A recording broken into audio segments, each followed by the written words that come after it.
pada hari ini kita bernyanyi dari Kidung Jemaat nomor 26. Mampirlah dengar doaku, tiga ya. Mampirlah dengar doaku, Yesus penebus. Orang lain kau hampiri,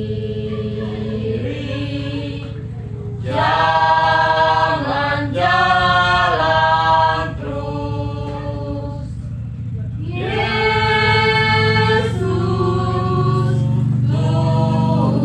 Tuhan, dengar doaku. Orang lain kau hampiri, jangan jalan terus. Kita berdoa. Kembalikan mengucap syukur Tuhan dengan atas berkat-Mu yang masih menyertai kami hingga pada saat ini. Tuhan, saat sebentar kami akan memulai sermon kami pada hari ini. Kiranya Engkau yang turut bekerja di tengah-tengah kami. Hanya dalam nama Tuhan Yesus Kristus kami telah berucap syukur kepada-Mu. Amin. Yang menjadi tema kita pada hari ini yaitu berpegang pada perintah Tuhan. Nats firman kita tertulis di dalam Ulangan pasal 4 ayat 1 sampai 2 dan ayat 6 sampai 9. Beginilah bunyi firman Tuhan. Maka sekarang, hai orang Israel, dengarlah ketetapan dan peraturan yang kuajarkan kepadamu untuk dilakukan, supaya kamu hidup dan memasuki serta menduduki negeri yang diberikan kepadamu oleh Tuhan Allah nenek moyangmu. Janganlah kamu menambahi apa yang kuperintahkan kepadamu, dan janganlah kamu menguranginya. Dengan demikian kamu berpegang pada perintah Tuhan Allahmu yang kusampaikan kepadamu. Lakukanlah itu dengan setia, sebab itulah yang akan menjadi kebijaksanaanmu dan akal budimu di mata bangsa-bangsa yang pada waktu mendengar segala ketetapan ini akan berkata, memang bangsa yang besar ini adalah umat yang bijaksana dan berakal budi. Sebab bangsa besar manakah yang mempunyai Allah yang demikian dekat kepadanya seperti Tuhan Allah kita setiap kali kita memanggil kepadanya? Dan bangsa besar manakah yang mempunyai ketetapan dan peraturan demikian adil seperti seluruh hukum ini yang kubentangkan kepadamu pada hari ini? Tetapi waspadalah dan berhati-hatilah, supaya jangan engkau melupakan hal-hal yang dilihat oleh matamu sendiri itu, dan supaya jangan semuanya itu hilang dari ingatanmu seumur hidupmu. Beritahukanlah kepada anak-anakmu dan kepada cucu cicitmu semuanya itu.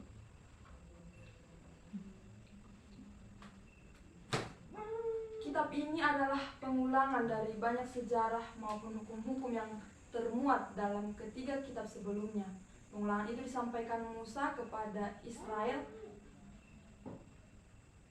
tidak lama sebelum kematiannya. Nah, khotbah yang teramat hidup dan berbobot ini begitu menyeluruh dan bagian-bagian tertentu yang terdapat di dalamnya begitu sering diulangi, sehingga kita harus mengambil keseluruhannya sewaktu menguraikannya dan berupaya untuk mengintisarikannya ke dalam butir-butir yang sesuai. Yang pertama, pembelajaran dan penerapan dari sejarah yang telah dilalui. Secara garis besar, khotbah ini merupakan pembelajaran dan penerapan dari sejarah yang telah dilalui bangsa Israel sebelumnya. Khotbah ini dibuka dengan kesimpulan dari sejarah itu. Maka sekarang, hai orang Israel, dengarlah yang terdapat di ayat 1. Nah, pembelajaran seperti ini haruslah kita ambil ketika melihat kembali penyelenggaraan Allah terhadap kita, dan olehnya kita harus tergerak dan terdorong untuk mengerjakan kewajiban dan berlaku taat. Sejarah tentang tahun-tahun pada zaman purbakala haruslah kita manfaatkan dengan cara serupa. Yang kedua, meyakinkan orang Israel agar tetap dekat dengan Allah dan melayaninya. Maksud dan tujuan khotbah Musa adalah untuk meyakinkan orang Israel agar tetap dekat dengan Allah dan melayaninya, dan tidak meninggalkan Dia demi Allah lain. Tidak pula dalam hal apapun menolak melakukan kewajiban mereka kepadanya. Sekarang, mari kita cermati apa yang dikatakan Musa kepada mereka. Dengan kepasihan berbicara yang banyak menekankan perkara-perkara ilahi, baik dengan cara memberikan nasihat maupun petunjuk, dan juga dorongan maupun alasan untuk menguatkan nasihat-nasihatnya. Kita lihat di sini bagaimana Musa menyuruh dan memerintahkan. Shalom Mama Nina. Shalom. Untuk memulai sermon kita pada hari ini, kita bernyanyi dari Kidung Jemaat nomor 26. Mampirlah dengar doaku. 3 ya. Mampirlah dengar doaku, Yesus penebus. Orang lain kau hampiri, jangan jalan terus. Yesus Tuhan, dengar doaku. Orang lain kau hampiri, jangan jalan terus. Kita berdoa. Kembali kami mengucap syukur Tuhan di mana atas berkat-Mu yang masih menyertai kami hingga pada saat ini. Tuhan, saat sebentar kami akan memulai sermon kami pada hari ini. Kiranya Engkau yang turut bekerja di tengah-tengah kami. Hanya dalam nama Tuhan Yesus Kristus kami telah berucap syukur kepada-Mu. Amin. Yang menjadi tema kita pada hari ini yaitu berpegang pada perintah Tuhan. Nats firman kita tertulis di dalam Ulangan pasal 4 ayat 1-2 dan ayat 6-9. Beginilah bunyi firman Tuhan. Maka sekarang, hai orang Israel, dengarlah ketetapan dan peraturan yang kuajarkan kepadamu untuk dilakukan, supaya kamu hidup dan memasuki serta menduduki negeri yang diberikan kepadamu oleh Tuhan Allah nenek moyangmu. Janganlah kamu menambahi apa yang kuperintahkan kepadamu, dan janganlah kamu menguranginya. Dengan demikian kamu berpegang pada perintah Tuhan Allahmu yang kusampaikan kepadamu. Lakukanlah itu dengan setia, sebab itulah yang akan menjadi kebijaksanaanmu dan akal budimu di mata bangsa-bangsa yang pada waktu mendengar segala ketetapan ini akan berkata, memang bangsa yang besar ini adalah umat yang bijaksana dan berakal budi. Sebab bangsa besar manakah yang mempunyai Allah yang demikian dekat kepadanya seperti Tuhan Allah kita setiap kali kita memanggil kepadanya? Dan bangsa besar manakah yang mempunyai ketetapan dan peraturan demikian adil seperti seluruh hukum ini yang kubentangkan kepadamu pada hari ini? Tetapi waspadalah dan berhati-hatilah, supaya jangan engkau melupakan hal-hal yang dilihat oleh matamu sendiri itu, dan supaya jangan semuanya itu hilang dari ingatanmu seumur hidupmu. Beritahukanlah kepada anak-anakmu dan kepada cucu cicitmu semuanya itu.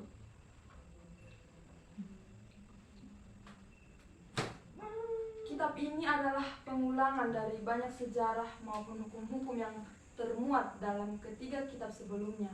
Pengulangan itu disampaikan Musa kepada Israel tidak lama sebelum kematiannya.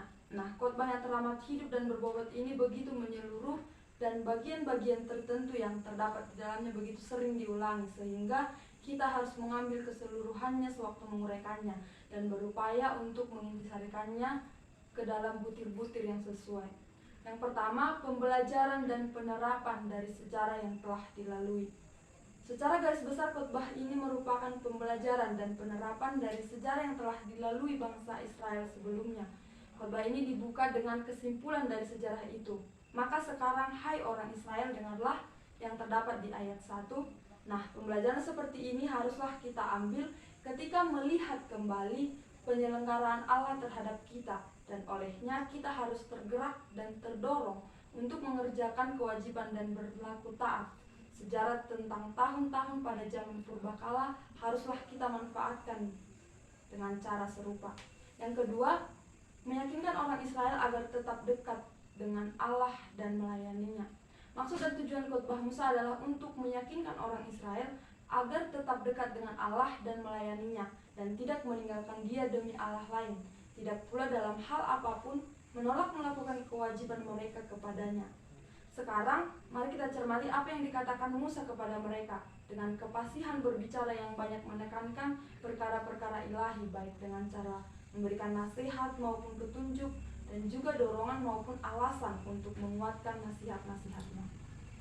Kita lihat di sini bagaimana Musa menyuruh dan memerintah mereka dan menunjukkan kepada mereka apa yang baik dan apa yang dituntut Tuhan daripada mereka. Nah, Musa menuntut agar mereka dengan tekun memperhatikan firman Allah dan ketetapan serta peraturan yang diajarkan kepada mereka. Dikatakan, hai orang Israel, dengarlah. Nah, yang dimaksud oleh Musa adalah bukan hanya bahwa mereka harus mendengarkannya sekarang, melainkan juga bahwa setiap kali kitab Taurat dibacakan kepada mereka atau dibaca oleh mereka, mereka harus menyimaknya baik-baik. Dengarkanlah ketetapan-ketetapan ini, karena di dalamnya terkandung perintah-perintah yang agung dari Allah dan hal-hal yang penting menyangkut jiwamu sendiri, dan yang karena itu menuntunmu untuk memberikan perhatian yang sungguh-sungguh. Musa memerintahkan mereka untuk menjaga kemurnian dan keutuhan hukum ilahi di antara mereka. Jagalah kemurniannya dan jangan menambahinya. Jagalah keutuhannya dan jangan menguranginya. Jangan menambahi dan jangan menguranginya dalam perbuatan. Demikian menurut sebagian penafsir. Janganlah engkau menambahinya dengan melakukan perbuatan jahat yang dilarang hukum Taurat, atau menguranginya dengan menghilangkan perbuatan baik yang dituntut hukum Taurat. Nah, yang ketiga, melakukan perintah Allah dengan setia. Pendengaran harus diberikan dengan tujuan untuk berbuat, dan pengetahuan harus diperoleh dengan tujuan untuk bertindak. Nah, perintah-perintah Allah merupakan jalan yang harus terus mereka tempuh dan pedoman yang harus mereka pegang. Mereka harus mengendalikan diri mereka dengan aturan-aturan moral, menjalankan ibadah menurut tata upacara ilahi, dan menegakkan keadilan menurut hukum peradilan.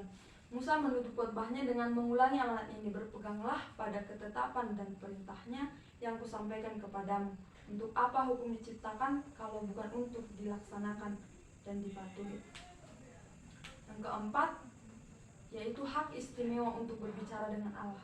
Musa menegaskan keuntungan-keuntungan istimewa yang mereka nikmati berkat pemerintahan yang membahagiakan yang di bawahnya mereka berada. Persekutuan kita dengan Allah yang merupakan kehormatan dan kebahagiaan tertinggi yang mampu kita peroleh di dunia ini tetap terjaga melalui firman dan doa. Dalam kedua hal inilah orang Israel berbahagia melebihi segala bangsa lain di bawah kolong langit. Tidak pernah suatu bangsa diberi hak yang begitu istimewa untuk berbicara dengan Allah. Ia dekat dengan mereka setiap kali mereka perlu memanggilnya. Ia siap menjawab segala pertanyaan mereka dan menyelesaikannya dengan petunjuknya. Siap menjawab segala permohonan mereka dan mengabulkannya melalui penyelenggaraan ilahi secara khusus.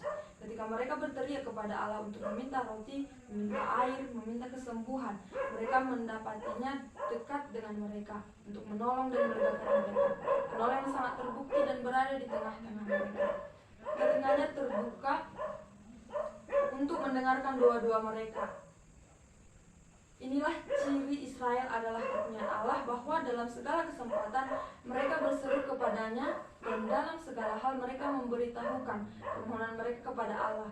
Mereka tidak melakukan hal lain selain apa yang mereka tanyakan kepadanya, dan mereka tidak menginginkan hal lain selain apa yang mereka mohonkan kepadanya. Kedua orang yang berseru kepada Allah pasti akan mendapatinya, mendengar seruan itu, dan siap memberikan jawaban damai atas setiap doa yang dipanjatkan dengan iman. Tidak pernah suatu bangsa mendapat hak istimewa yang begitu besar untuk mendengar dari Allah melalui ketetapan dan peraturan yang dibentangkan di hadapan mereka. Hal ini juga merupakan keagungan bangsa Israel di atas bangsa lain. Bangsa besar manakah yang mempunyai ketetapan dan peraturan demikian adil?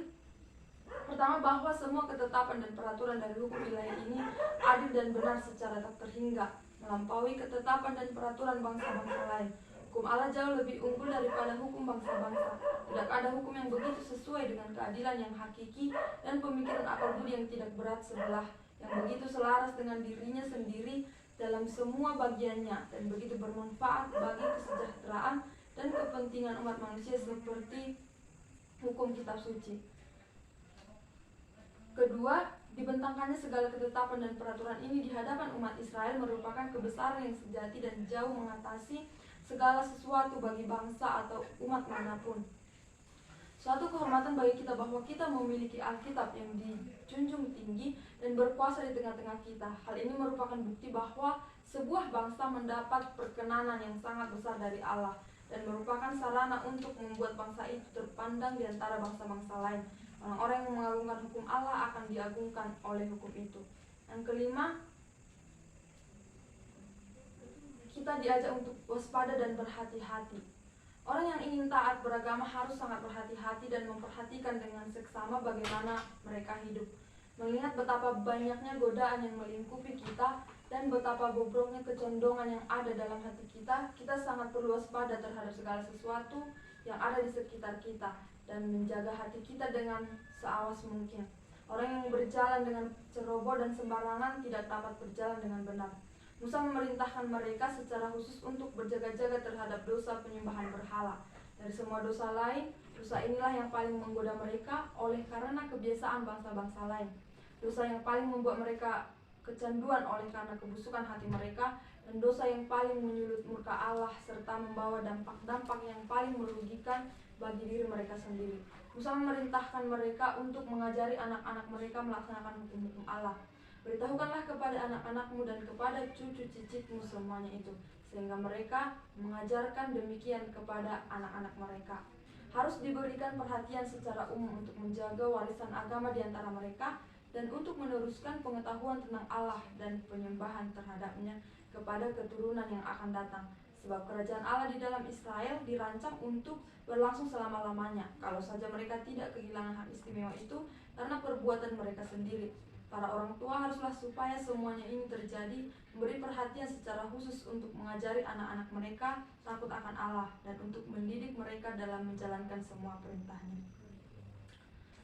Nah, yang menjadi penutup untuk kita yaitu pentingnya bagi umat untuk berpegang pada perintah Tuhan dan menjalankannya dengan setia. Melalui pembelajaran dari sejarah dan pengajaran Musa kepada orang Israel, kita diajak untuk tetap dekat dengan Allah, melayaninya tanpa meninggalkannya demi hal lain. Ketaatan terhadap perintah-perintah Allah membawa kebijaksanaan dan memperlihatkan kepada bangsa lain kebesaran dan keadilan Allah. Namun dalam berjalan dengan Tuhan, kita juga diminta untuk waspada dan berhati-hati terhadap godaan dosa serta untuk meneruskan warisan agama kepada generasi berikutnya. Demikian pemaparan bahan sermon kita pada hari ini. Jika ada hal-hal yang perlu kita diskusikan atau pertanyaan atau tanggapan dari Amang Minang, diberi waktu dan kesempatan.